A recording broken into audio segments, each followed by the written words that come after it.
कहते हैं कि आदमी जहर से नहीं मरता और टेंशन से मर जाता है। बहुत पुराने समय की बात है। एक बार एक राजा राज्य का भ्रमण कर रहा था। हाथी की सवारी थी। हाथी ताकत के नशे में चूर था। हाथी ने ध्यान नहीं दिया और हाथी की सूंड से एक मस्त मौला फकीर का कटोरा गिर गया। फकीर को बड़ा गुस्सा आया। उसने कहा रुक मैं बताता हूँ, और हाथी का पूंछ पकड़ लिया।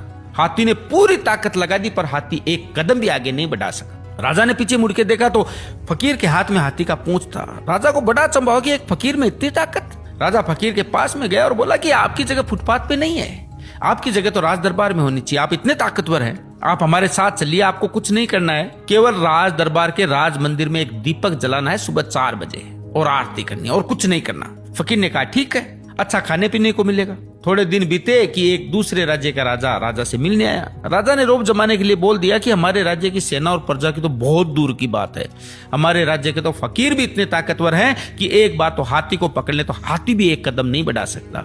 राजा ने कहा भाई हमें तो दिखाओ तब माने। राजा ने कहा ठीक है। राजा ने फकीर को बुलाया और कहा बात का सवाल है, ध्यान रखना, आज अपनी ताकत दिखाओ। फकीर ने कहा ठीक है, हाथी को बुलाओ। फकीर ने हाथी का पूंछ पकड़ा मगर अब की बार पासा पलट चुका था। हाथी फकीर को घसीटते हुए ले गया। राजा को बड़ा अचंभा हुआ और फकीर से बोला कि जब फुटपाथ पे रहते थे, रूखा सूखा खाते थे, तब भी तुम्हें इतनी ताकत थी। अब तो तुम राज दरबार में रहते हो, 56 प्रकार के भोजन करते हो, फिर ताकत कहाँ गई? फकीर जोर से हंसा और बोला ताकत को टेंशन खा गई। पहले मेरे कोई टेंशन नहीं थी, कब उठना है, कब जागना है, कब सोना है। अब रात को सोता हूँ तो टेंशन लेके सोता हूँ कि सुबह 4 बजे उठना है, दीपक जलाना है, आरती करनी है। टेंशन मेरी ताकत को खा गई।